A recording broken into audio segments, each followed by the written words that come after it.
আমি দেখছি যে যে লাইনটা, এটা কিন্তু আমাদের রাজ্যের গণতন্ত্রের স্পিরিট।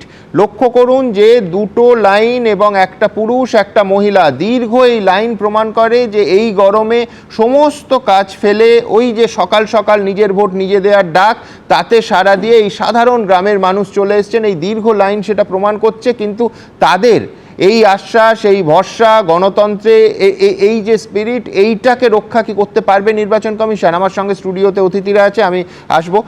শান্তনু সেনকে দিয়ে শুরু করবো। ডক্টর শান্তনু সেন।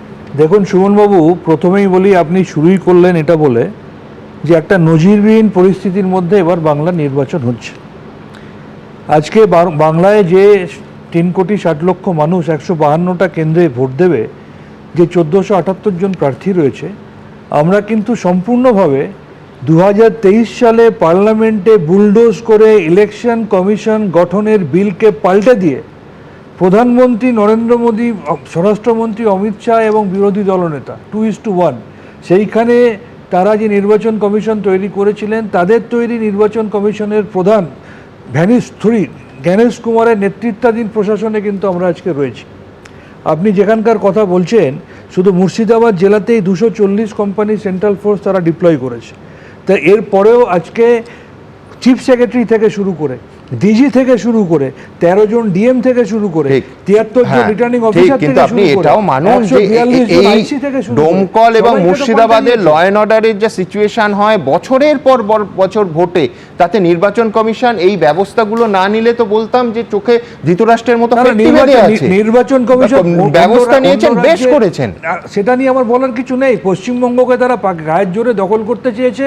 তারা যা খুশি করতে পারে, তারা চিফ সেক্রেটারি সরাতে পারে, ডিজি সরাতে পারে, ডিএম সরাতে পারে, সুপ্রিম কোর্ট তো পাত্তাও দেয়নি। তাহলে প্রশাসনের এখন নিরাপত্তা দেওয়ার দায়িত্ব কাদের? একদম নির্বাচন কমিশন। এইখানে আমি আপনার সঙ্গে 100% একমত।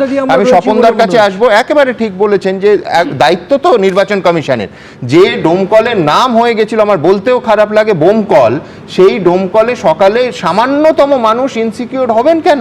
আর যেখানে গণতন্ত্রের এই স্পিরিটটা সাধারণ মানুষ রাস্তায় নেবে ওই লম্বা লাইনগুলোতে দাঁড়িয়ে প্রমাণ করছেন। স্বপনদা, নির্বাচন কমিশন পশ্চিমবাংলায় ফ্রি অ্যান্ড ফেয়ার ইলেকশন করার জন্য যতটুকু স্টেপ সামর্থ্য অনুযায়ী সবটুকু চেষ্টা করেছে, কিন্তু প্রত্যেকটা রাজনৈতিক দলেরও তো সদিচ্ছা দরকার আছে যে আমরা মারপিট করব, আমরা বোমাবাজি করব, আমরা মানুষকে ভোটাধিকার থেকে বঞ্চিত করব, ভোট দিতে দেব না। এরপরও যদি আমি এখানে স্টুডিওতে এসে বলি যে নির্বাচন কমিশন কি করছে, নির্বাচন কমিশন কি করবে, তাহলে কি গুলি জ্বালাবে? নির্বাচন কমিশনকে তো কাজ করতেও দিতে হবে।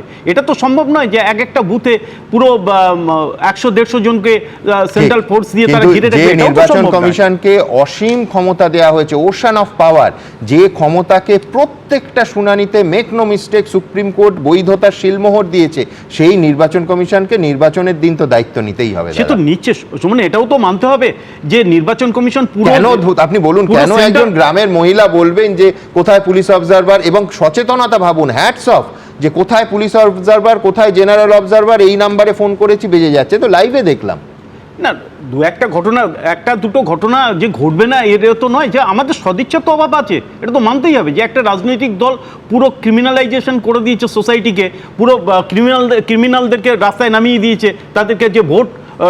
আমি সদিচ্ছার অভাবের সঙ্গে একটা শুধু যোগ করব, রাজনৈতিক সংস্কৃতির অভাব আছে। এই লজ্জার রাজনৈতিক সংস্কৃতিকে অন্তত এইবার এই 2026-এ আমরা কি মুক্তি পাবো? অবশ্যই পাশাপাশি এটা বলতে হবে, এবিপি আনন্দ এগিয়ে থাকে, এগিয়ে রাখে।